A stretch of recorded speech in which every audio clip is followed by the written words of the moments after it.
PM Kisan రైతుల అకౌంట్లోకి 2000 కేంద్రం నుంచి కీలక అప్డేట్. పీఎం కిసాన్ 23 విడత నిధులు జూన్ జూలై 2026 మధ్య విడుదల అయ్యే అవకాశం ఉంది. అనేక మంది రైతుల ఖాతాల్లో డబ్బు జమ కాకపోవడానికి పత్రాలు లోపాలు, ప్రక్రియలు పూర్తి చేయకపోవడమే కారణం. రైతులు తక్షణమే ఈకేవైసీ, బ్యాంక్ ఖాతాకు ఆధారు అనుసంధానం, భూమి ధృవీకరణ ప్రక్రియలను పూర్తి చేయాలి.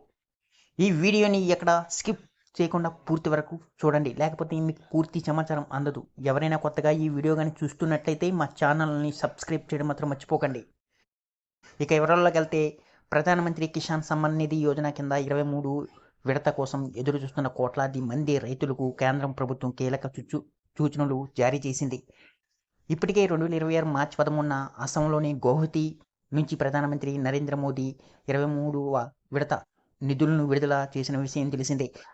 ఆ విడతలో దేశవ్యాప్తంగా 9.3 కోట్లకు పైగా రైతుల ఖాతాల్లో డైరెక్ట్ బెనిఫిట్ ట్రాన్స్ఫర్ డీబీటీ ద్వారా ఒక్కొక్కరికి 2000 చొప్పున జమ అయ్యాయి. ఇప్పుడే రైతులు దృష్టి 23వ విడతపై నిలిచింది. ప్రభుత్వం విధానం ప్రకారం పీఎం కిసాన్ పథకం కింద ప్రతి అర్హత రైతుకు సంవత్సరానికి మొత్తం 6000 ఆర్థిక సహాయం అందుతుంది. ఈ మొత్తాన్ని 3 విడతల్లో ఒక్కొక్క విడతలో 2000 చొప్పున రైతులు బ్యాంక్ ఖాతాలో జమ చేస్తారు. 22వ విడత మార్చిలో విడుదల కావడంతో తదుపరి 23 విడత జూన్ జూలై 2026 మధ్యలో విడుదల అయ్యే అవకాశం ఉందని అంచనా వేస్తున్నారు. అయితే దీనికి సంబంధించిన అధికారిక తేదీని కేంద్ర వ్యవసాయ మంత్రిత్వ శాఖ ఇంకా ప్రకటించలేదు. అయితే ప్రతి విడత సమయంలోని అనేక మంది రైతుల ఖాతాలో డబ్బు జమ కాకపోవడం సాధారణంగా కనిపిస్తుంది. దీనికి ప్రధాన కారణం పత్రాలతో లోపాలు లేదా తప్పనిసరి ప్రక్రియలను పూర్తి చేయకపోవడమేనని అధికారులు చెబుతున్నారు. రైతులు ముందుగా తమ ఈకేవైసీ ప్రక్రియను పూర్తి చేయాలని సూచిస్తున్నారు. అది సమీపంలోని సిఎస్సి కేంద్రంలో బయోమెట్రిక్ ద్వారా లేదా ఇంటి నుంచే ఓటీపీ ద్వారా పూర్తి చేసుకోవచ్చు. అదేవిధంగా బ్యాంక్ ఖాతాను ఆధార్తో అనుసంధానం చేయడం తప్పనిసరి. ఎందుకంటే ప్రభుత్వం డీబీటీ విధానం ద్వారా నిధులను నేరుగా ఆధార్ లింక్ అయిన ఖాతాల్లోకి పంపిస్తుంది.